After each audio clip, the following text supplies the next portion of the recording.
To the station that serves your community, 1240 WGBB. And now it's time for Dave's Gone By with David Lefkowitz.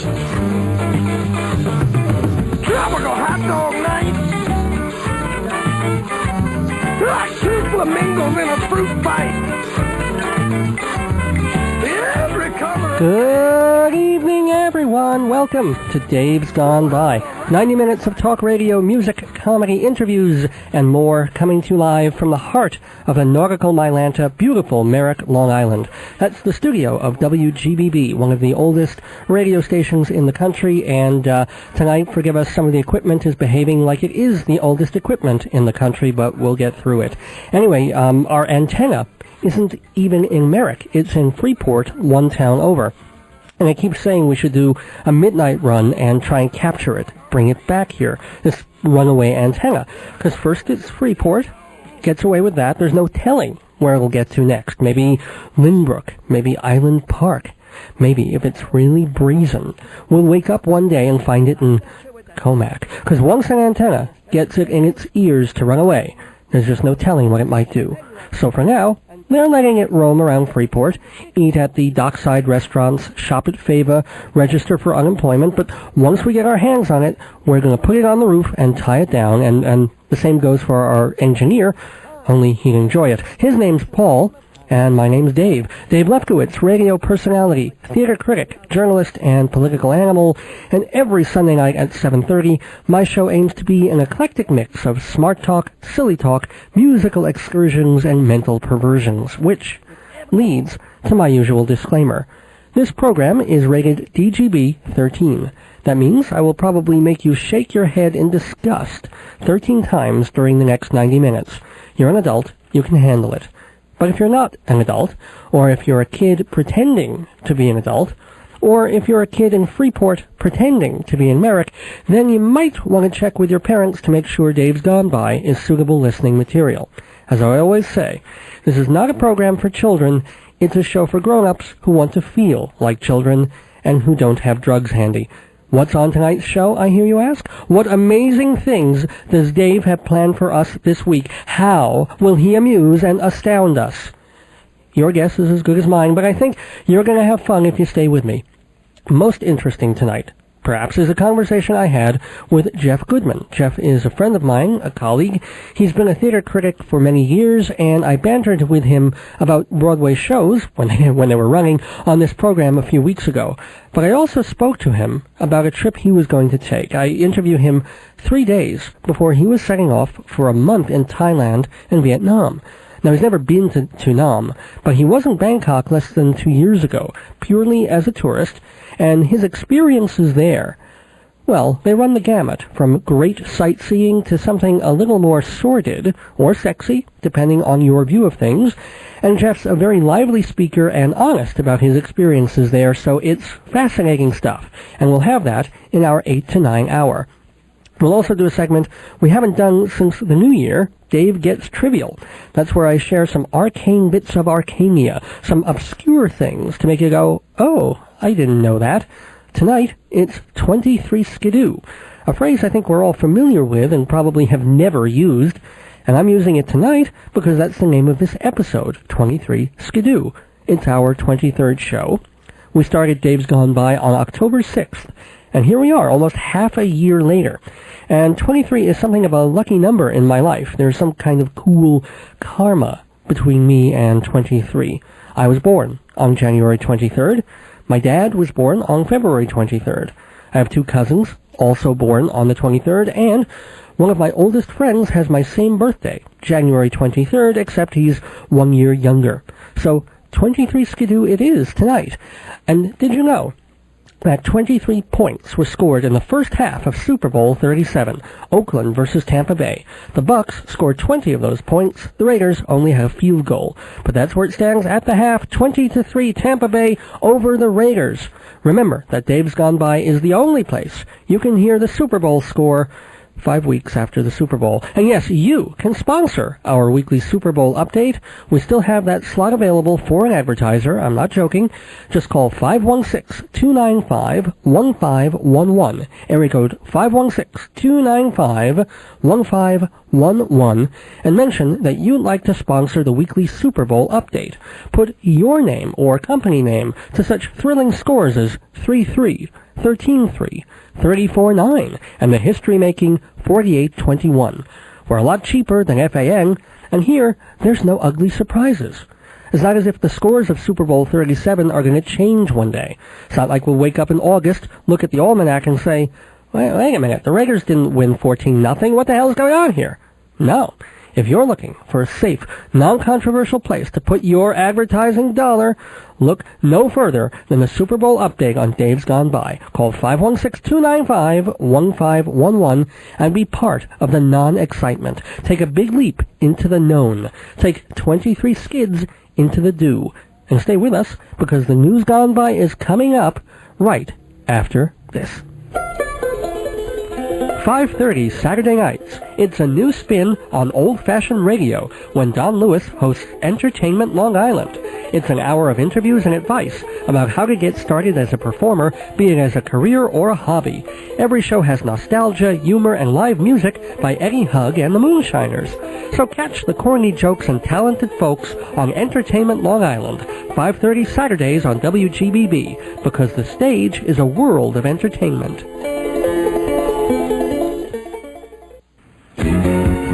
Do you know what Long Island is doing Friday nights? No, not that. Long Island's Dating, a show for singles by that very singular personality, Bonnie D. Graham. Bonnie talks live with callers and guests about all facets of singlehood, sex, health, relationships, and sex. Bonnie's a comedian and TV host, so whatever your habitational status, check out Long Island's Dating Friday nights at 6 on WGBB. I need a man.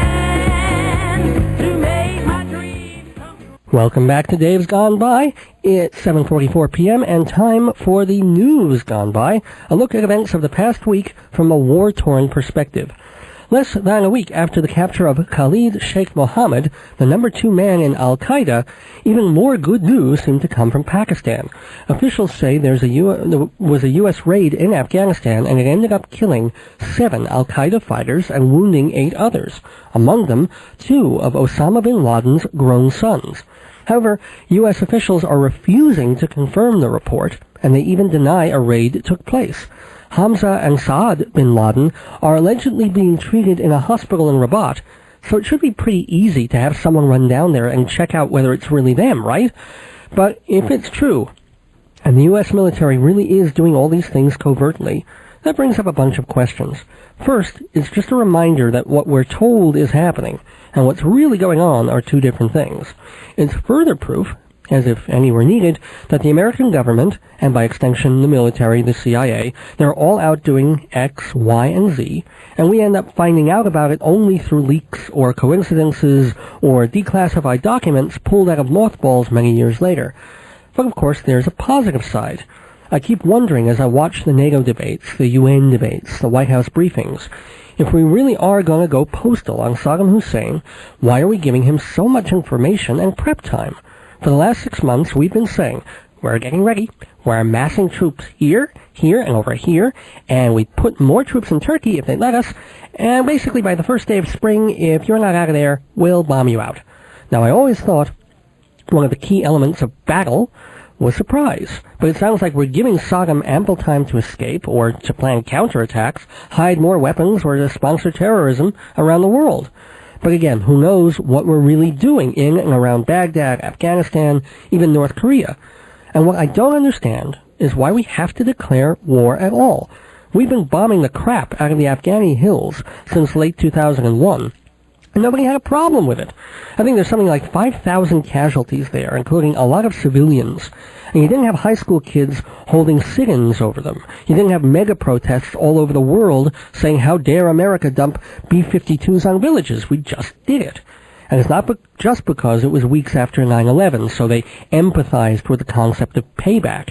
No, it's like Grenada or the Gulf War. There's been opposition. But by and large, it's American military business as usual.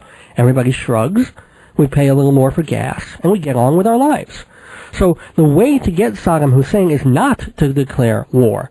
We can certainly do the war, just don't declare it. Send the bombs, the warships, the tankers, the hired assassins, just don't call it a war.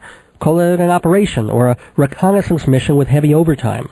That way, you can bomb Baghdad back to the Sand Age and still say, well, what war? I didn't see a war. You see a war? No war here. Psst, England, Australia, thanks for the thumbs up. We got like 150,000 square miles of potential golf course to carve up now. You want some? Now, back in this country, although America's terror alert code has been eased to yellow, folks are still on the edge, on the lookout, which is why 2 people were arrested in Washington, D.C. on Friday.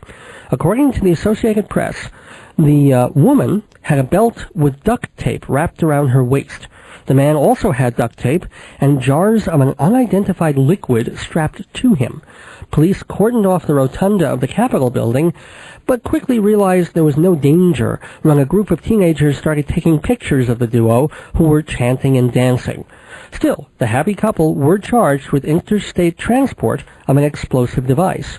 Worse, at the local police station, they were interviewed by Joan Rivers, who said their outfits were in bad taste, but an improvement over last year's get-up, which involved scotch tape, feathers, and strategically placed oatmeal cookies. Same scenario, different context. 61-year-old Stephen Downs, who went shopping with his son in Crossgates Mall of suburban Albany, was arrested this week because he refused to take off a T-shirt that said "Peace on Earth" and "Give Peace a Chance." Security at the mall approached the father and son and asked them to change their shirts. The son did, but Stephen refused, and cops were called. Stephen Downs was charged with trespassing, to which he pleaded not guilty. Explaining why an arrest was necessary, the local police chief told the press, quote, "We don't care what they have on their shirts, but they were asked to leave the property and it's private property," unquote. Well, on Wednesday, 100 anti-war demonstrators came to the private property mall and demanded that officials drop the charges against Downs. Although mall officials wouldn't comment, they did agree to drop the charges. Still, this isn't the first time Crossgates has crossed swords. The mall also sent in their uniformed clowns last December. 20 people staging a mall walk for peace were herded off the premises by guards and police, although no one was arrested. Officials at the mall say the wearing of anti-war shirts, which, by the way, were made up, bought, and paid for at the mall, well, wearing those shirts would be, quote, disruptive to other shoppers, unquote. My thoughts? Well, on some level, I actually support the upcoming war, assuming it's quick and successful and I'm not risking my own neck. But I also support freedom of speech, especially when it's just the freedom to say, hey, wouldn't it be nice if the world had peace? A mall may be private property, but it is also a venue designed for large and widely varied human traffic. If people are well-behaved, fully clothed, and relatively hygienic, it's their right to behave like patriotic Americans and shop till they drop.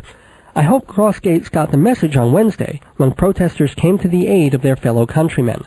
But I'm sure they didn't. So, for the benefit of folks listening on the internet in upstate New York, here are some of my ideas for giving the mall officials a taste of democracy. Of course, boycotting is number one. Go buy your tchotchkes somewhere else, preferably a small neighborhood store where the owner has to shovel snow and give 6 buckets of blood to his landlord every month just to keep the doors open. But if you want to take a more proactive approach, go to the mall. Wear a peace shirt or an anti-mall shirt, or be satirical. Wear a pro-war shirt, but one with, like, shrapnel cutting through an 8-year-old or blood shooting out of the stump of where a young soldier's leg was. Put the words "Bomb Iraq" over that and see how the guards react to ambivalent protest. Or here's something really cool. Put on a pair of anti-war pants. Cover them with peace symbols and iron-ons of George Bush's head with a red slash over it, and then see how mall security reacts. Are you sure you want me to remove these, officer? I'm wearing underpants, but I haven't changed them since Tuesday. And I call upon the merchants of Crossgates Mall to take a stand also. wear the political shirt of your choice. If you're a pro-Palestinian toy store, throw pet rocks at the kosher deli. If you're angry at the United Nations, stop serving French fries, blinis, and Chinese food at the food court. If you're an anti-Iraq carpet store, sell the Muslim customers prayer rugs made of astroturf and crushed glass. And if you're virulently anti-Israel, run to the nearest black neighborhood, find the biggest, blackest, angriest gangster you can find, and call him a nigger. This won't resolve the Middle East situation, but I'd love to watch the results. Speaking of Arabs and commerce, 2 Yemenite men were arrested in Germany this week, charged with funneling cash to Al-Qaeda. They did it, among other ways, by laundering funds through the Al-Farouk Mosque on Atlantic Avenue in Brooklyn. One of the men bragged that he personally delivered $20 million to Osama bin Laden. The most amazing part? It was all from weekly bingo. And yes, the international squabble over America attacking Iraq has had its lighter moments. On Wednesday, an Islamic summit was held in Doha, the capital city of the aptly named Qatar. Rather than presenting a united Arab front, on live television, ministers of Iraq and Kuwait got into a name-calling match. After the requisite America and Israel bashing that such conferences are prone to, the Iraqi councilman went off book and turned to Kuwait's foreign minister. He said, quote, "Shut up, you minion, you agent of the U.S., you monkey, you are insolent, you are a traitor to the Islamic nation."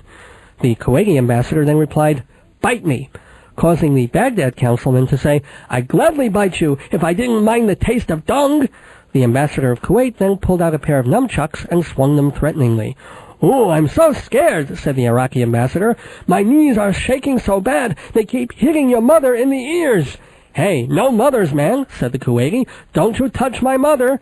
"I'd be the only one in this room who hasn't," said the Iraqi. And, well, after that it was just kebabs and turbans flying all over the room. The 2 men fought to a draw, at which point everyone in the room shook hands, made up, and agreed to raise the price of oil to $300 a barrel.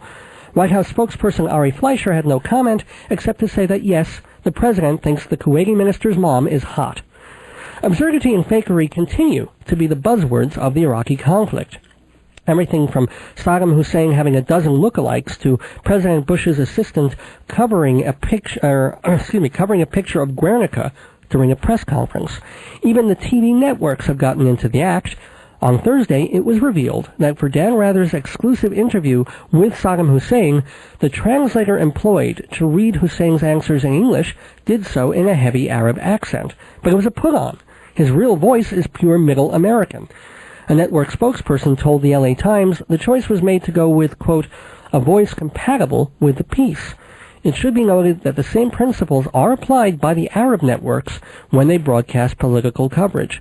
The voice of Colin Powell is provided by Sherman Hemsley. Harrison Ford does the voice of Donald Rumsfeld. George Bush is generally dubbed by the guy who played Corky in Life Goes On, and the voice of Ari Fleischer is dubbed by Gilbert Gottfried because, well, Gilbert Gottfried dubs everything. In related news, just when you thought the situation in Israel was getting back to a positive normalcy, soldiers tearing up refugee camps, assassinating Hamas militants, shooting suicide bombers before they pulled the plug, after 2 months of relative quiet on the Israeli casualty side, a bomb blast in Haifa killed 16 Israelis and wounded 55 more on a crowded bus. As usual, although the terrorist was a member of Hamas, government officials blamed Yasser Arafat for the violence. Just once, I'd like to see Ariel Sharon and George Bush trade scapegoats and see if anyone notices. Bush can blame Arafat for 9/11, Sharon can blame Saddam Hussein for the suicide bombers. That way, Israel can attack Iraq without waiting for UN approval, and the CIA can pick off Arafat without breaking the law against assassinating a government leader. Then we slip Tony Blair a few million to take his troops and make rice pudding out of North Korea, and boom, crisis over. Well, unless Canada starts to get uppity. Yeah, you're so northern. I'm watching you, you hockey-playing, donut-munching pansy boys. Oh yes, I'm watching you. In local news, it's official. The Metropolitan Transit Authority is going to stick it all the way in without any grease. By late spring, subway fares will rise from $1.50 to $2. Long Island bus fares will also be $2. And on top of that, fares on the Long Island Railroad will jump as much as 25%. The MTA had considered a hike as high as 33%, but they settled for 25% with no cuts in service and one silver lining. You'll be able to buy a subway pass for 5 rides and get the 6th for free, whereas currently you have to buy 10 rides to get the 11th free. MTA Chairman Peter Calico told Newsday, quote, "First and foremost, our customers said they did not want any service cuts. Apparently they also don't want any spare change or spending money left over at the end of the week."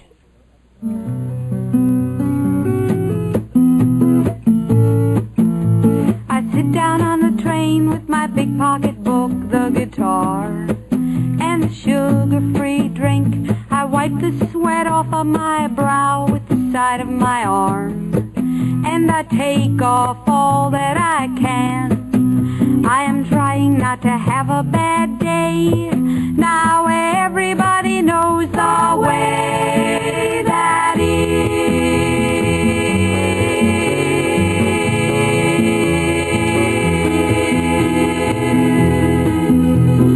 Even though my baggage and I are using up a 2-person seat, I'm not trying to be funny, but the guy who sits down next to me is even bigger than that.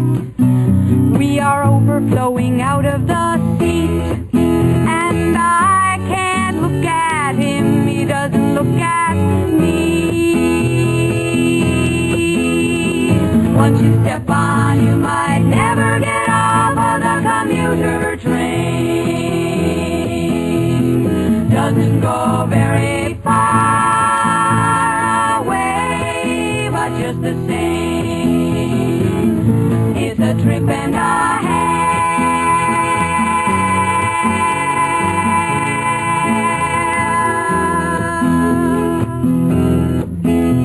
My face is pressed up against the window, and through it I can see the reflection of the train. I spy on the big guy sitting next to me. He's drinking 2 beers and reading the New York Post, trying not to get in my way. Now everybody knows the kind of day that is. He's miserable and I am miserable. We are miserable. Can't we have a party? Would he rather have a party? After all, we have to sit here, and he's even drinking a beer. I want to ask him what's his name, but I can't 'cause I'm so afraid of the man on the train. Once you step on, you might never get off of the commuter train. Doesn't go very far away, but just the same, it's a trip and a half. Get me over this train. Get us off the train.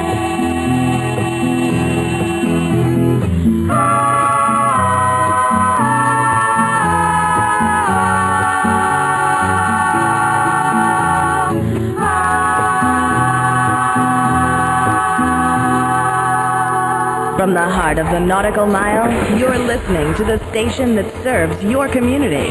WGBB.com and 1240 WGBB Freeport. Continuing the news gone by on Dave's Gone By, the Supreme Court ruled Wednesday that it is constitutional to put pictures of convicted sex offenders on the Internet. The decision is seen as a victory for Megan's Law and for states that use the World Wide Web to warn people of potential predators living nearby. Rape victims hailed the ruling, but convicted offenders say this automatic outing doesn't allow them to prove they pose no danger to society. For a list of sex offenders in New York State, and this is not a joke, you can just do a Google search on the phrase sex offenders, in quotes, and the words New York State. Be warned that you have to submit your own name and address in order to access the records. What's weird is If you go to the site for New Jersey sex offenders, njsp.org, you can go right in, and you get the whole schmear on them. Date of birth, height, weight, there's even a picture. And if you want information on the most dangerous sex offender in California, you can go to the website www.r-kelly.com. Speaking of controversial, a certain long-running, hour-long television program that shall remain nameless because it just finished and it's on opposite my show, will bring back its famous point-counterpoint segment. Originally, it was burly patrician James Kilpatrick going against liberal Nicholas Van Hoffman, and then, of course, Shayna Alexander. Starting this week, a new pair of counterpointers will argue issues of the day for 90 seconds each episode. The new debate team will be Bob Dole and former President Bill Clinton. Although the relationship is said to be amicable, in a test run of the segment, Bob Dole did use the phrase, "Bill, you ignorant slut," to which Clinton replied, "Who are you calling ignorant?" In crime news, an original painting by Salvador Dali was stolen recently and replaced with a fake. The surreal twist is that the Untitled painting, completed in 1965, was donated to the New York Corrections Department, and it was swiped from a closely monitored hall in Rikers Island. Officials are saying the painting couldn't have disappeared without the cooperation of high-level people at the prison. Estimating the time of the theft is also difficult because all the clocks melted. In happier news, congratulations to Barbie. She's a granddaughter. As a way of boosting sales and expanding the Barbie doll franchise, Mattel will be introducing Barbie's grandparents. According to the Daily News, the couple will have gray hair and wear sensible clothes, but will otherwise have the healthy appearance and perfect bodies of Barbie and her closeted boyfriend, Ken. In 2005, however, Mattel plans to roll out Barbie's great-grandparents. Great-grandma will come with detachable teeth and a glow-in-the-dark Medic Alert bracelet. Great-grandpa Barbie will come with a Velcro diaper and a refillable plastic cologne bottle filled with old man smell. Other characters being considered by Mattel include Barbie's black sheep brother, complete with a pickup truck, tattoo, and a nickel bag filled with talcum powder, Stepmom Barbie, who drinks furniture polish and flirts with Ken, Wicked Uncle Klaus Barbie, who comes in uniform, and Funny Uncle Bruce Barbie, who also comes in Klaus's uniform.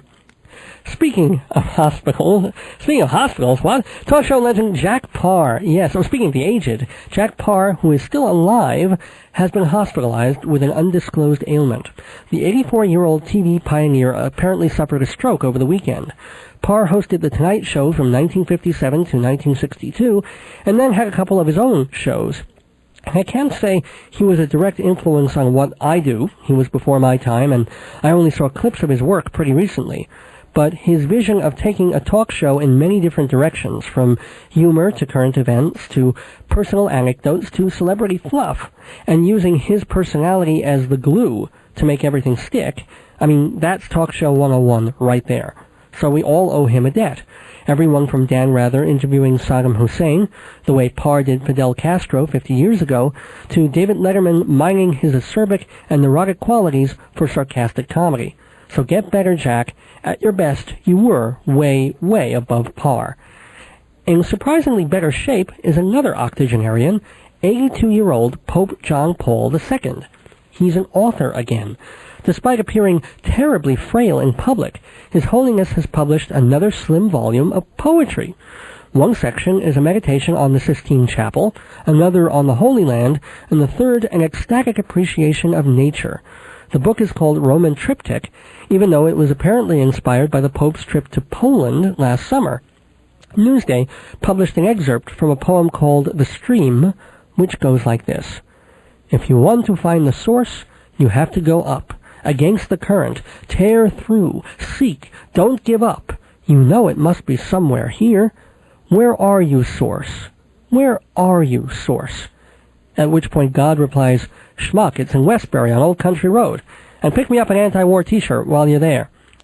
Returning to entertainment news, Vanity Fair reports that pop superstar Michael Jackson once paid $150,000 to a witch doctor to put a hex on Steven Spielberg and David Geffen. Jackson was allegedly angry at Geffen for being part of Hollywood's gay mafia and trying to damage his career, and he was pissed at Spielberg for not casting him in Peter Pan.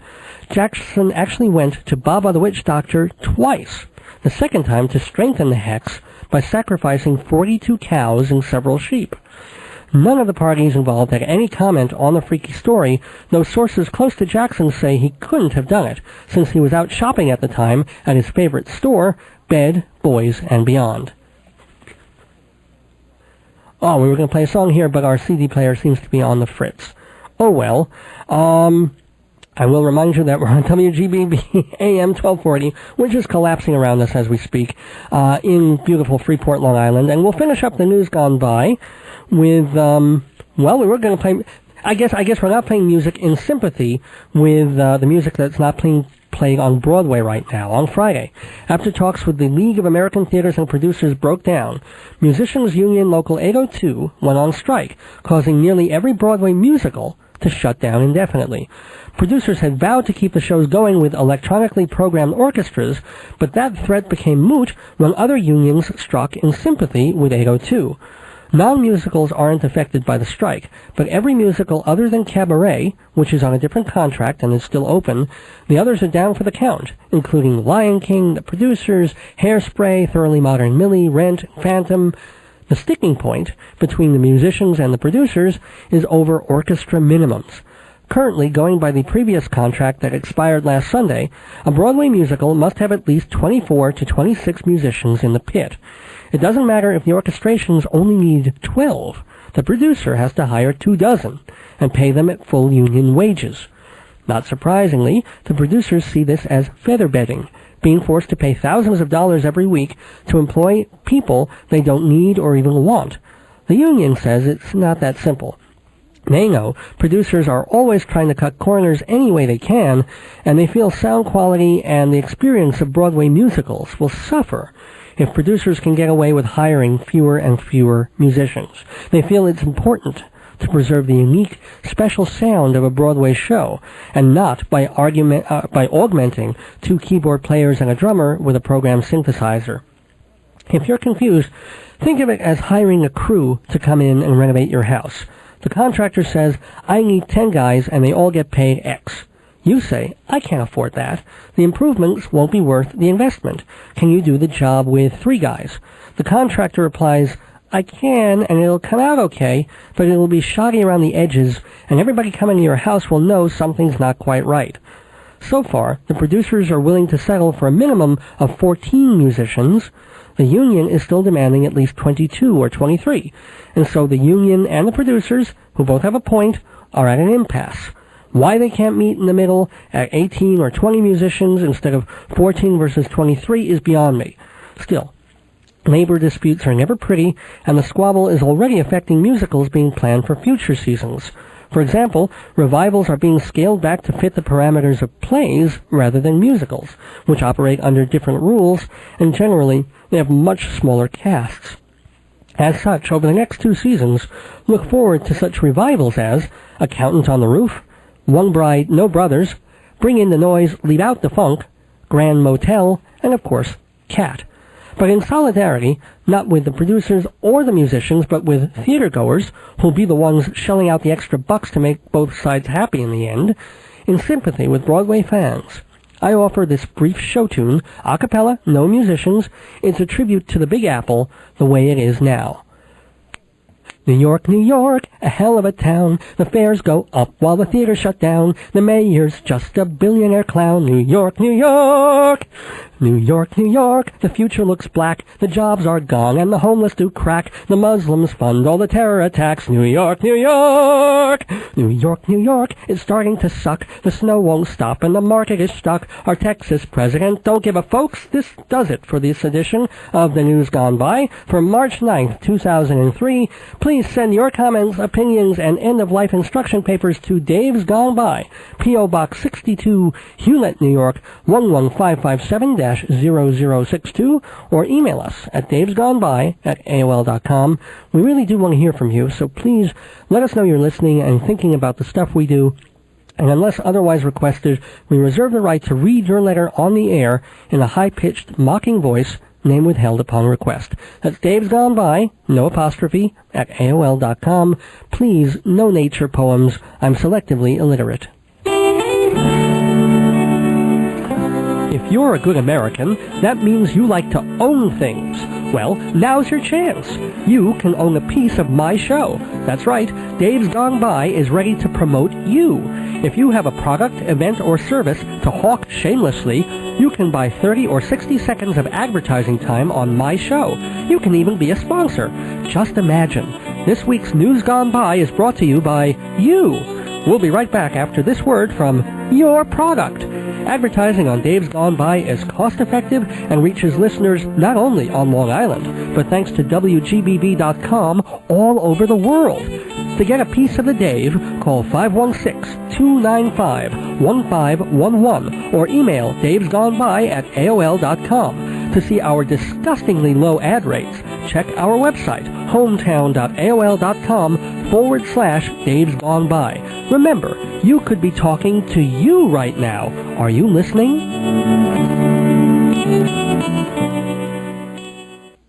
Welcome back to Dave's Gone By, and Dave's got guests. Well, a guest with me, and a friend of mine, theater critic, and his name is Jeff Goodman. He was on a segment a week or so, or maybe a couple weeks ago, doing theater reviews about all sorts of Broadway and off-Broadway shows, but something a little different today. Jeff also has had some amazing experiences on a recent trip to Thailand, and he's going back there. He may actually even be back there next week. So, I want to ask him all about it. And Jeff, first of all, thanks for being here before you go there. Well, thanks for inviting me back. You're welcome. You're welcome. It's just always great to have a conversation with you. And by the way, you forgot theater critic and superstar. And superstar, I'm sorry. And owner of Fancy Schmancy Balloons. All right, I passed up on all that great free advertising. Well, do it now, quickly. No, Go ahead. Fancy Schmancy Balloons, located in Hicksville, Long Island. We do bar mitzvahs and anything else. We do big parties. We decorate big parties. Cool. And what's the phone number again? The phone number is 797-3229. Area code? 516. Do it again. 516. I'm so bad at my own self-promotion. 516-797-3229. Fancy Schmancy Balloons. Fancy Schmancy Balloons, and going to and parties. And you'll be partying a bit in Thailand. I'll be partying a lot in Thailand. So tell me about your first trip. Oh, the first thing about the whole trip is the length of the first flight. Oh, yeah. Dave, most people, I tell people this, and they go, I'm never going. Because you fly from New York, you can fly from New York nonstop to Tokyo, which only takes you about 16 to 18 hours. Because, you go through, they put 5 movies on the plane, and when the movies are all over, you're over Alaska. Oh, God. It's like... That's worse than, I guess it's almost like Australia. It's that far in the world. Oh, yeah. Well, actually, Australia's closer. Because you get off in Tokyo, and then, amazingly, the whole thing with fitness, they don't want you to get those blood clots and stuff, so you can't go, even though you land in the... What is the place where planes land? The airport. Yeah. And you can't go directly and just sit down. They make you walk like half a mile. There's like this track. Is that why they... Oh, wow. Yeah, you go through metal detectors again, too. But otherwise, they'd have metal detectors right there. Because you just walk around. They have guards in this, plexiglass wall. Yeah. And you have to walk all the way down the corridor and you were back told up. The reason for this? It's for health reasons. Who told you that? Japanese people.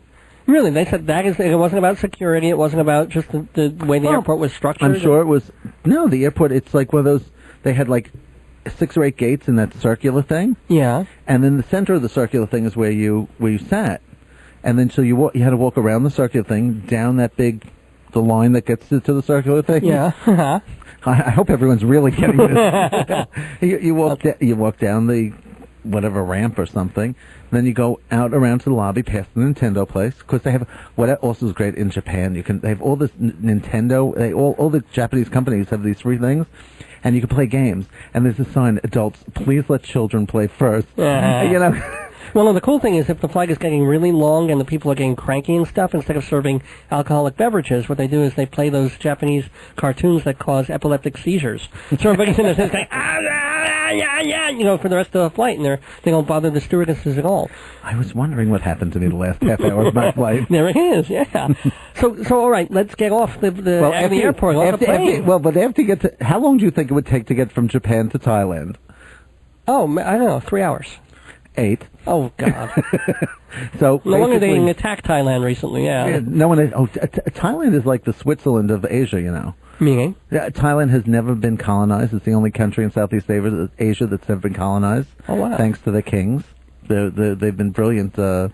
Like in World War II, they stayed out of it because they just negotiated with everyone. They just made everyone think they were on their side. Right, I've got to do my favorite Thailand pun joke. Ask me if I'm from Thailand. Are you from Thailand? Yes, I am. That's just a little joke there. Okay, continue. Oddly enough, the word is Siam if you're in Thailand. Is it really? Yeah. Oh. Because there's a Siam Square, and I said, where's that? It's Siam Square. Well, yeah, or there's actually a guy who's built that way, and he's not circular, so he says, Siam Square. Ah! Okay, I'm sorry. Continue. Okay. Well, anyway, we get off the airplane. Well, first of all, you leave New York. When you go there, you leave New York at I leave at like about 11:30 in the morning, and you arrive Bangkok at 12 o'clock midnight the next day.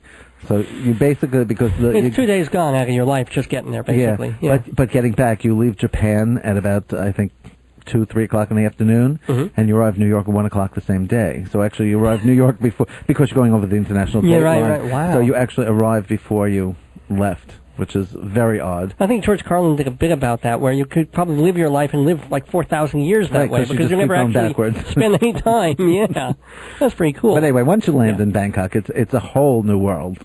Meaning? Things are so different there. First of all, the people are unbelievably nice. And one of my favorite things about Thailand is it's incredibly cheap. It's like one of the best buys in the world. So, okay, let's milk is what, as opposed to here is $1. Honestly, milk is not a big thing there. But, and you can't... Clothing. Clothing, you can get a T-shirt for $1 on the street. Everything you buy is like a bargain. You have to bargain with these people.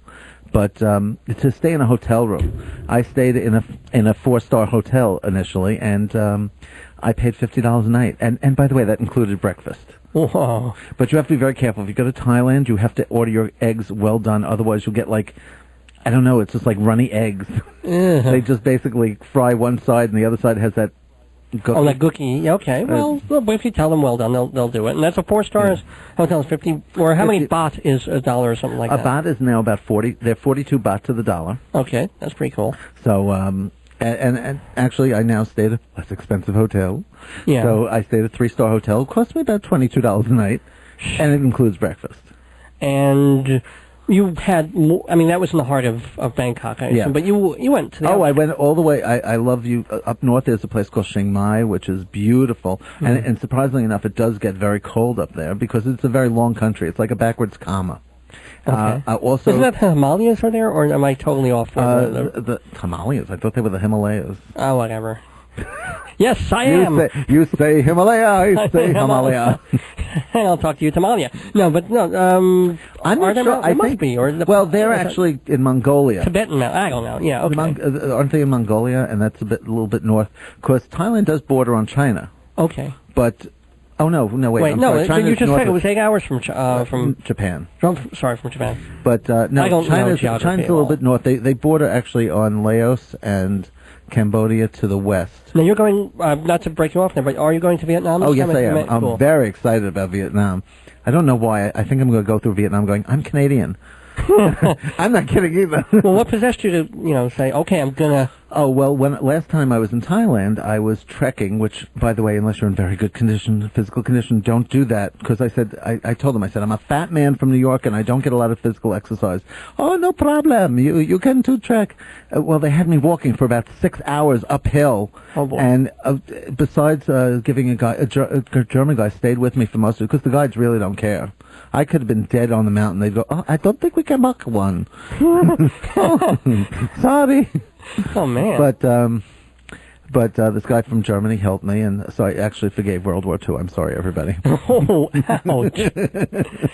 But getting back to why Vietnam. Oh, anyway, so I was backpacking, doing this trek with a lot of younger people who were just great. I love that. A lot of people go there. I think I suggested for everyone, after you graduate college, their parents gave them a round-trip ticket anywhere in the world, and they would go from country to country. They meet at different girls all over the place. Well, yeah. But they all told me that Vietnam, first of all, it was one of their favorite places because it was even cheaper than Thailand. Thailand was expensive compared to Vietnam. Okay. And of course, being Jewish, I said, "Yay! I found a new bargain." But right.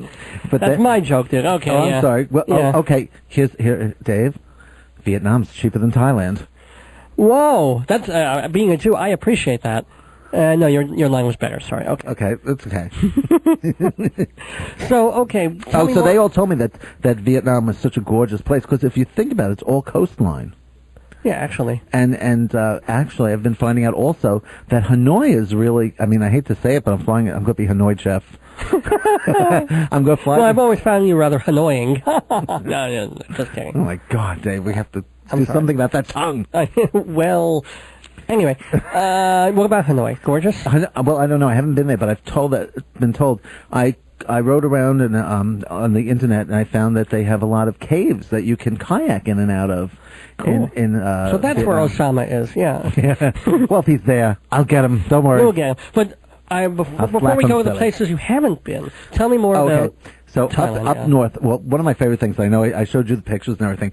Up north, they have most of the elephants.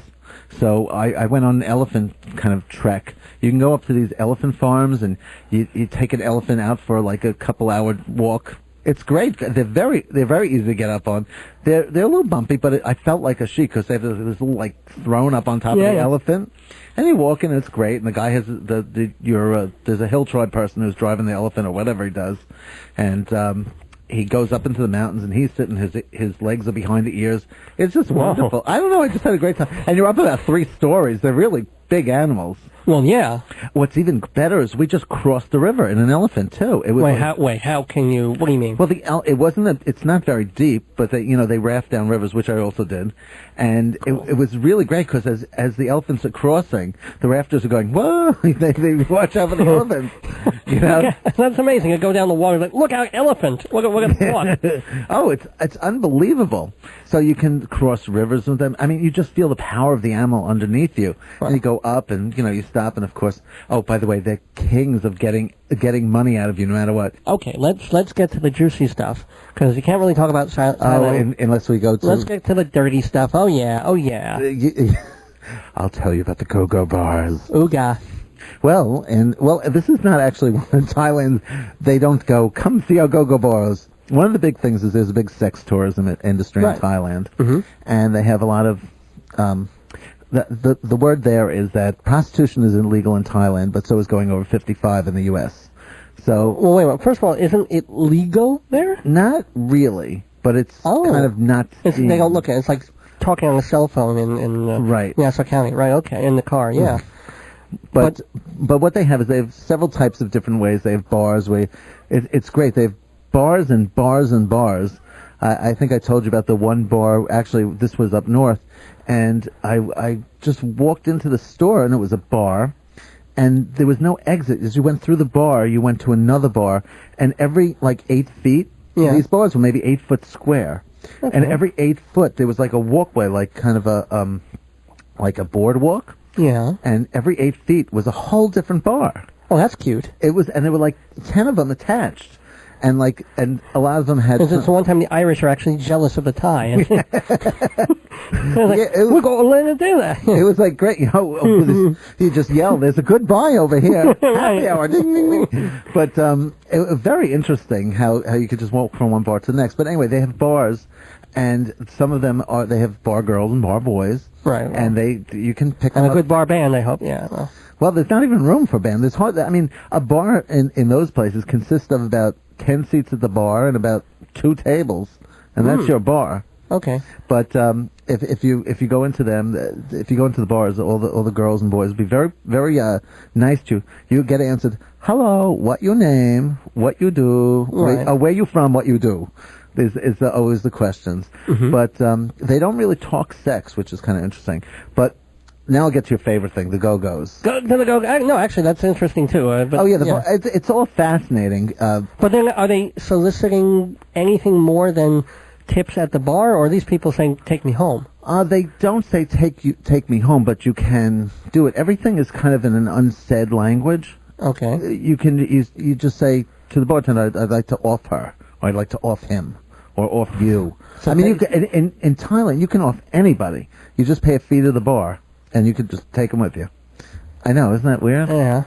But this isn't at every bar, by the way. Okay, cool. I mean, and then they also have massage, and Thai. By the way, Thais are famous for the massage. You get a great Thai traditional massage. It's like unbelievable. What's so special about it? Oh, it has to do with it's all about Buddhist culture, and they just make you feel real good. They get you. They'll sit there. I mean, one of my favorite things is to have. You pay a couple $100 baht, and for an hour, a woman will actually massage your feet. And, that's nice. Oh, it feels like you're walking on it. You just go, oh my God, your feet never feel the same. I can't wait. The first thing I'm doing, literally the first day I get there, is a foot massage. Well, that and a 2-hour just massage. They walk on your back because they're real teeny tiny people. Right. And they are. Yeah, let's be racist here. Okay, Well, they are. They're very beautiful people.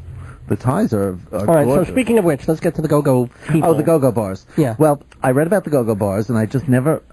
I didn't even understand it. There's this place called Pat Pong, which is like the big nightlife area in Bangkok. Okay. And they're famous for their go-go bars. Well, outside, not only... They have some people who try and lure you in. They have all these hawkers who try and lure you in. Oh, beautiful. Well, that's the way 42nd Street used to be. Oh, yeah, but they didn't have positions and prices. I beg your... Oh, dear. They had pictures of, like, little drawings. You're kidding me. No, some of them did, and some of them didn't. Well, because I guess they're going for tourists who wouldn't know the words. Right. So they show up a diagram. Plus, you're in Thailand. It's a whole new language. Remember, they even have a different alphabet Thai. Oh, okay, right, yeah. So if they show that, and a price next to it? Yeah.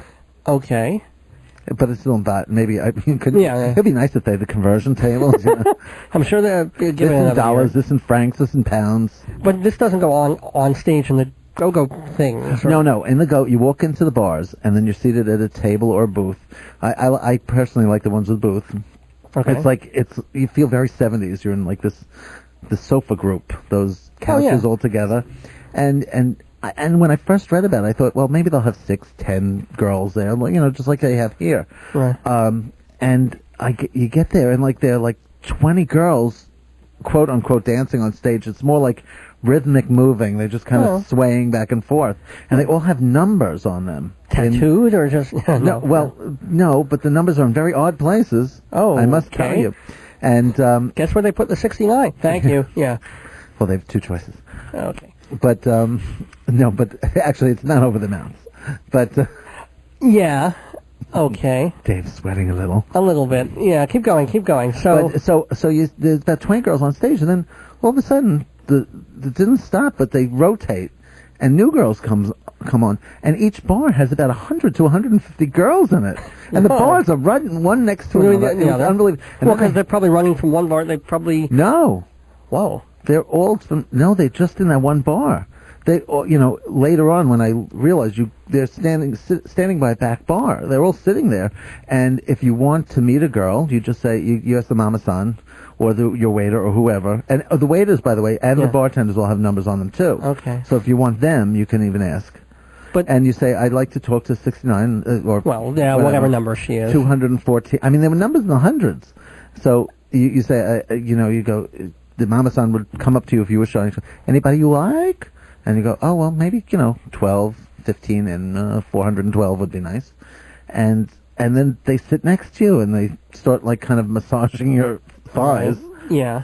And then you have a choice to off them or not, and if you want to be just respectful, you buy them a drink if you're going to stay there for a little while, and then if you don't want to take her home or you don't want to off them, you give them a small tip, like 100, 200 baht. Right. But you ready to go? Dave, it sounds like a lot of fun until people will be listening and saying, okay, aren't these girls and boys like 10 years old? No. There's a strict law that they have to be over 18.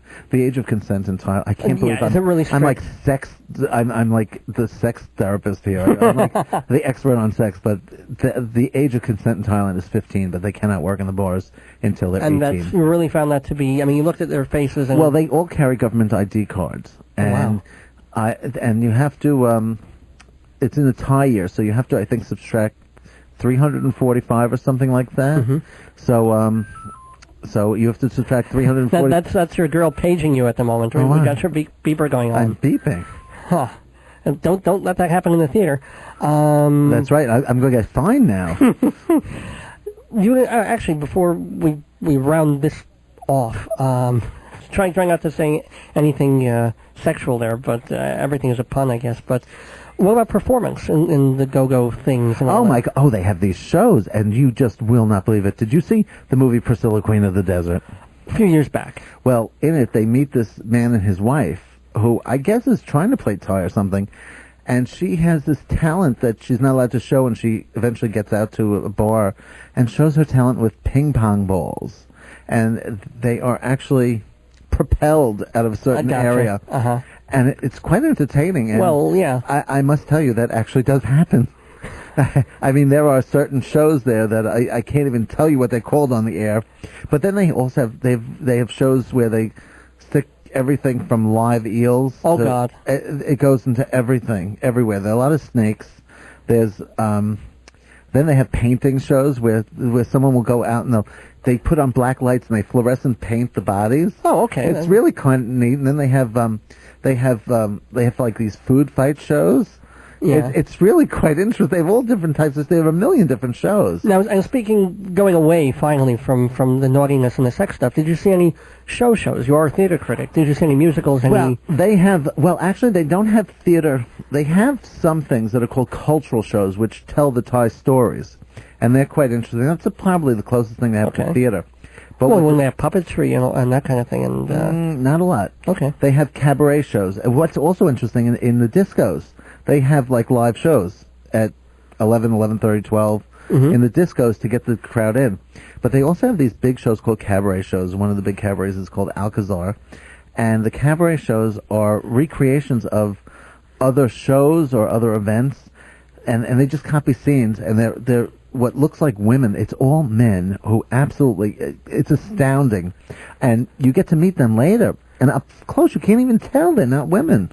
Whoa. That's my idea of an unlucky changs, if you know what I'm saying.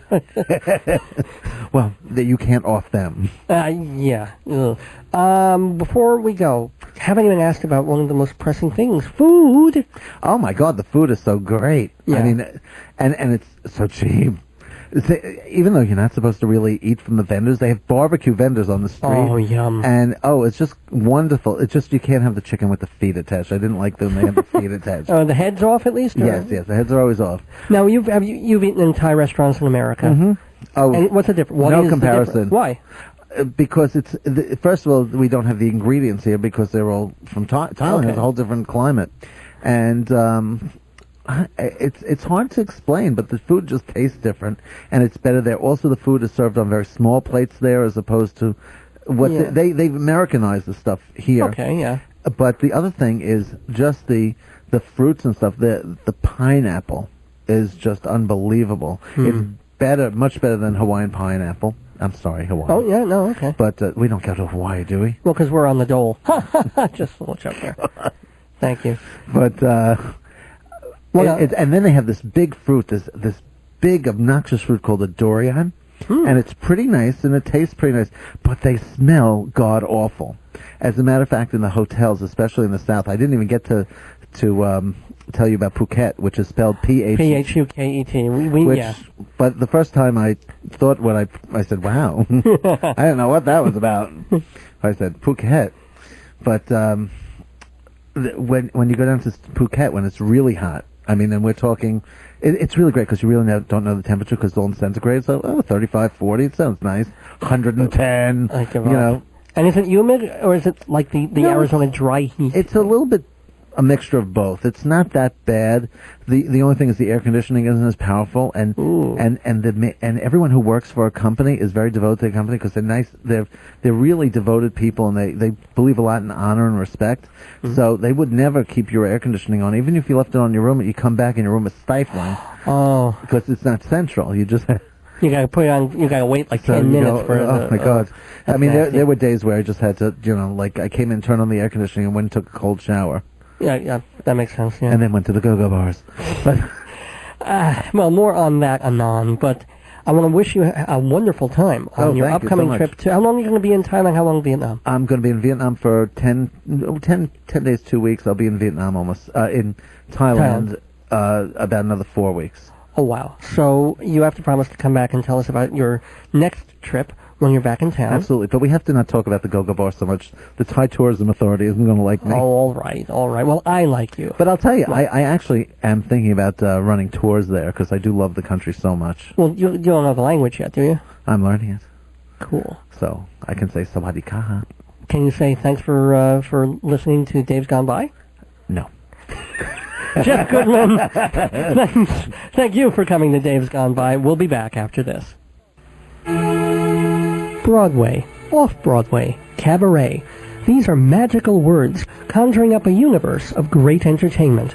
If you want to know everything about what's happening on the stages of New York, you need to get Performing Arts Insider magazine. For 60 years, Performing Arts Insider has been a Bible of the industry. It tells you when shows are opening and closing, what they're about, who's in it, designers, writers, composers, contacts for producers and managers, box office info, parental guides, everything you need to know if you care about theater, opera, and dance too. As the chief editor of Backstage put it, Performing Arts Insider is who, what, where, and when, all the facts at your fingertips. For more information, how to subscribe or get a sample issue, call 516-295-1511 or go to www.totaltheater.com and click on Performing Arts Insider.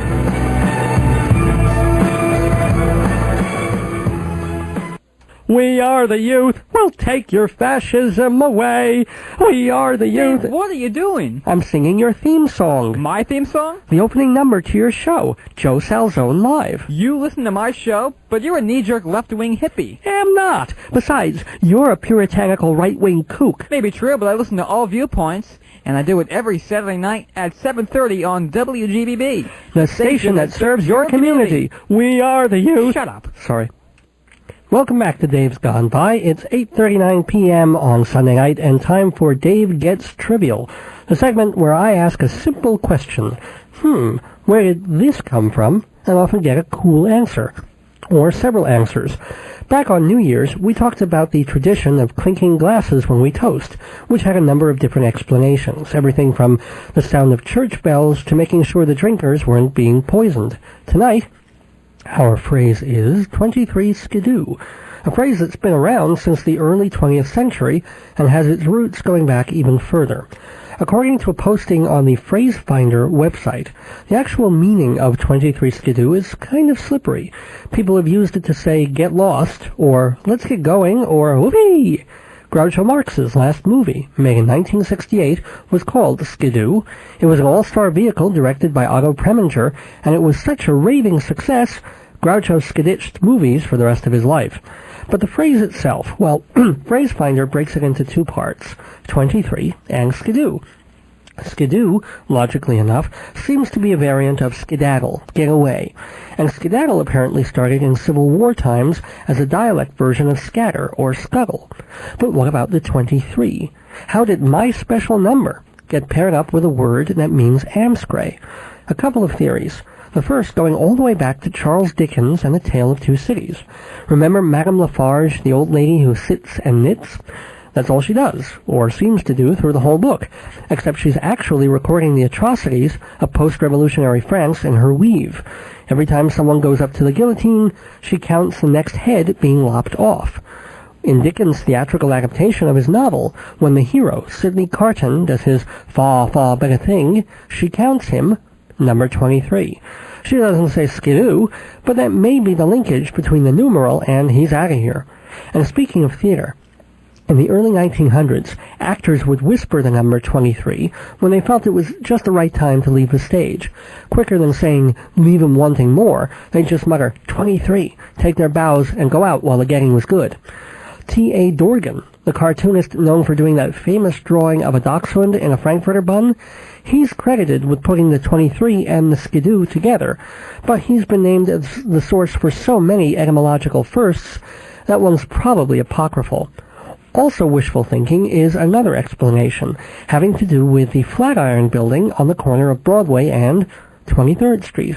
It's one of the weirdest looking buildings in New York, hilariously phallic from certain angles, which is fitting, because apparently in windy weather, that corner would have huge updrafts. Any woman in a loose garment unlucky enough to cross that block would find her skirt doing a Marilyn Monroe. Not surprisingly, guys would crowd nearby waiting for a gander at the next victim, until finally the cops would come by and shout, 23, Skidoo! And they all clear out.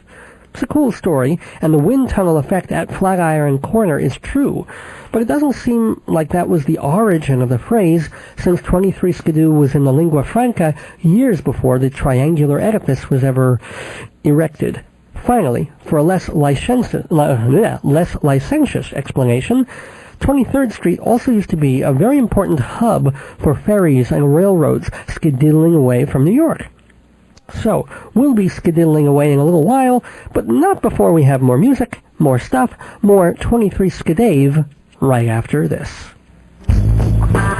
If you're a big fan of Dave's Gone By, and I know I am, why not join the Bystanders, the official Dave's Gone By fan club? Because you can receive a bi-monthly newsletter, get a weekly special email, an autographed membership card, eligible for discounts on show merchandise and local businesses, receive a 1-hour best-of audio tape, including favorite moments from the show, and maybe even stuff we couldn't put on the radio. All this for just $10. For the newsletter, the discounts, the email, and the collector's item audio tape, it's a great deal. And if you join before March 31st, we'll throw in a signed picture of the host. Just make a $10 check or money order payable to Total Theater and send it to Total Theater, Box 62, that's 62, Hewlett, New York, 11557-0062. You can also join via PayPal to the email address davesgoneby@aol.com. That's davesgoneby@aol.com. The Lord is my shepherd, I have all I need. She makes me lie down in green meadows, beside the still waters she will lead. She restores my soul, she rights my wrongs.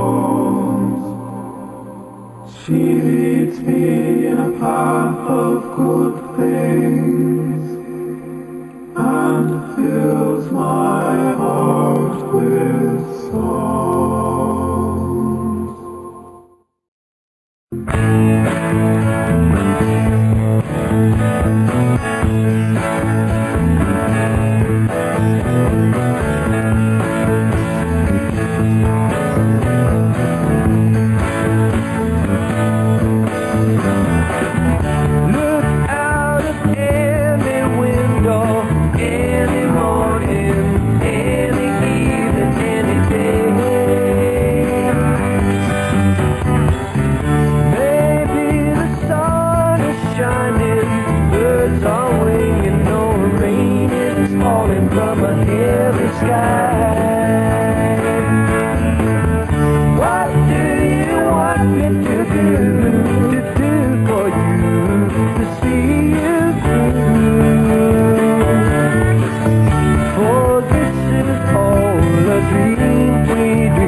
of rain. I don't know who put it there. Believe it if you need it, or leave it if you dare.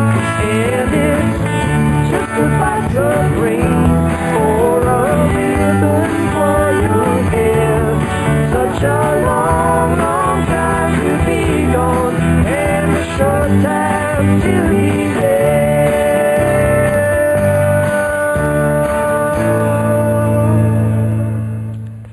Welcome back to Dave's Gone By on WGBB-AM 1240 Freeport. Some comfort music there for a friend of mine, and a fellow named Jay, who was part of the crowd I hung with back in high school and to an extent through college. You might have heard another close friend of mine, Scott, talk about Jay on my birthday show back in January. Jay was in our band, several bands actually, and he was definitely part of the core group of buddies that we all were. Outsiders rebelling in our own way, doing what we had to do to stay sane.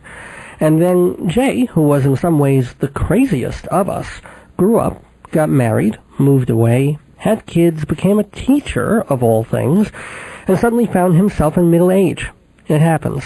But from his emails, I can tell he still has that endearing impishness, that unique Jay-ness that made him the merry prankster of our youth. Well, Jay's mom had been battling cancer for a while, and this week, cancer won. So my condolences go out to him and to his family. As such, we heard Bobby McFerrin from his 1990 Medicine Music album, in keeping with our 23 theme, his revised version of the 23rd Psalm, which in the liner notes he dedicates to his mother. McFerrin turns 54 on Tuesday, March 11th, and while most of his work is really not to my taste, he's certainly a distinctive performer who honors his vision. I remember I was working at a company about 10, 15 years ago now, and I had a really bad day. The Uber boss was in a pissy mood and screaming, threatening to fire everybody, and I was bored with the job but scared of losing it. So during lunch hour, I passed by one of the offices, and someone's radio was playing Don't Worry, Be Happy. And as dumb as it sounds, as cliché as it sounds, I actually started feeling better. It put a smile on my face, and I had the song in my head the whole rest of the day. And I was like, if I get fired, I get fired. Life goes on. And a few months later, I was fired, as was my boss, and later his boss, and several other people in one of the company's regular biannual purges. So I cleaned out my desk on a Tuesday, and that Friday, I spent the day playing a round of golf. I didn't worry. I was happy. And that was pretty much Jay's attitude all those years he was in our circle, or at least the attitude he showed all of us. I didn't think it was appropriate to play Don't Worry, Be Happy under these circumstances, but Jay, being a huge Grateful Dead fan, what else could I do but follow the 23rd Psalm with Box of Rain off the American Beauty LP. Maybe you're tired and broken, your tongue is twisted with words half-spoken and thoughts unclear. What do you want me to do for you to see you through? A box of rain will ease the pain, and love will see you through. Words by Robert Hunter, music by Phil Lesh, who also celebrates a birthday this week, by the way. He turns 64 on Saturday. And we're just about done with our milestone tonight, show number 23.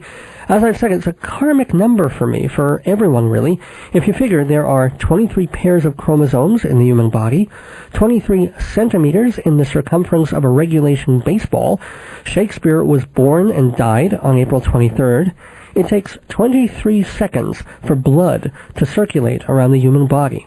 It takes 23,000 years. Some say 26, but I'm going with 23. 23,000 years for the Earth's axis to complete the circle it draws in space. And the average human lives 23,000 days. Well, we've survived 23 weeks. Here's hoping for 2,300 more. I couldn't do it without your support, your feedback, your dedicated listenership. Thank you. And thank you, Station Manager Joey, Engineer Joe, and Engineer Paul, who's been coping with the wandering antenna and misfiring CDs all night. Thank you, Jeff Goodman. I hope you're having a fabulous trip as a babe in Thailand. Hope you'll come back soon and tell us all about this adventure. And thank you to my wife, Joyce, as always, for her help and suggestions.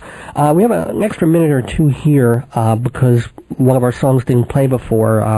owing to some CD trouble. So I did want to just throw out one thing about this whole Broadway strike.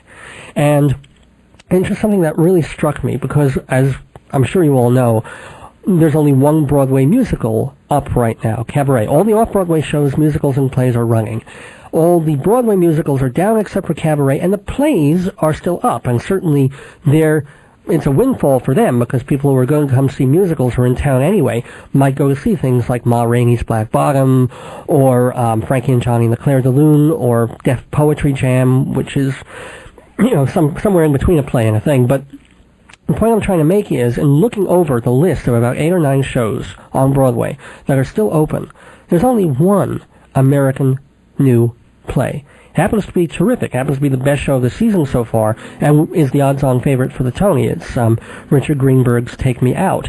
But if you look at all the other stuff, it's either a couple of one-person shows, the Frank Gorshin thing about George Burns, and you've got Yakov Smirnoff doing a solo comedy stint, and then you have a revival of an August Wilson play, a revival of a Terrence McNally play, and about 3 plays by foreigners. I mean, Yasmina Reza's Lifetime's 3 is opening, and the incredibly boring Vincent in Brixton, which I just saw this afternoon, is also playing.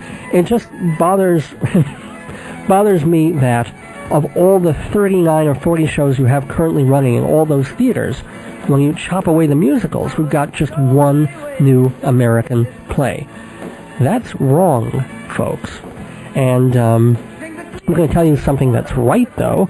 It's right to listen to some other shows on WGBB. How's that for a segue? Listen to some other shows on WGBB, not just my show on Sunday nights, but other fine programs, such as Long Island's Dating with Bonnie D. Graham, Fridays at 6, Entertainment Long Island, hosted by Don Lewis, with live country, folk, and bluegrass music by Eddie Hugg and the Moonshiners, Saturdays at 5:30, Joe Salzone Live with conservative but vivid political talk, Saturday nights at 7:30, and of course the gang at Teen America, yakking about romance, rankouts, and rapid fire, and breast piercings this afternoon. That was interesting. Sunday nights at 6:30, leading right into my show with no breast piercings at 7:30.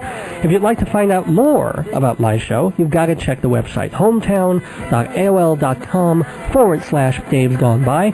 We've got pictures, playlists, upcoming stuff, and how you can buy cassettes of shows you missed going all the way back to the first one. Advertising and sponsorship information is there too, plus info on how to join the Bystanders Club.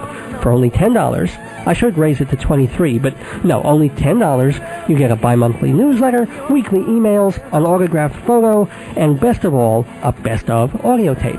So be a bystander, or if you're not ready to take that step, just drop me an email and let me know you're listening. Knowing that there are people out there every week who care about this kind of radio, who dig what I'm doing, or who simply find me sexier than James Lipton, well, it gives me the courage to go on. And we'll be on next week, same time, same station, WGBB-AM 1240, and streaming live on the internet at WGBB.com. As promised, our 24th episode next week will be a St. Patrick's Day Purim spiel. So get out your kosher corned beef and your Manischewitz green beer. Spring is almost here. Until then, don't miss your days going by. This is Dave Lefkowitz